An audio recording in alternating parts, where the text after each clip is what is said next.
Hey guys, today I'm going to show you how to fix Steam games not launching or opening in Windows. First, open up your Steam app and let's go to the library at the top left. And from here, right-click on the game where you get the error, for example this one, and go to Properties. From the options at the left, click on Installed Files, and we are going to click on the Verify Integrity of Game Files option, and let's wait for it. And if it says no error, that means that you have no corrupted files, and you can try reopening your game again.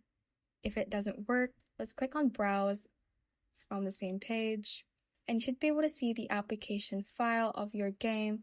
We right-click on it and go to Properties. From here, let's go to the Compatibility tab and click on Run this program as an administrator to have it checked. Click on Apply and click on OK, and try relaunching your game again.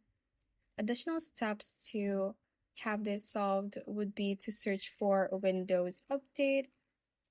Click on Windows Update Settings, and in here you have to check for updates, and if there is, install those updates to make sure that your Windows version is up to date, because this can help in resolving issues and other bugs for your Steam games. The next way would be to search for Device Manager.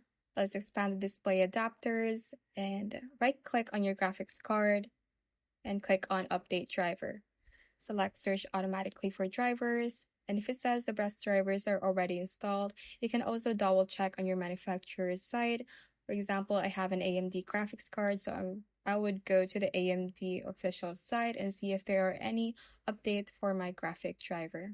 If you have an Intel graphics card, go to the official site of Intel to download your drivers. Thanks for watching. If you found this useful, hit that like button and subscribe for more videos like this.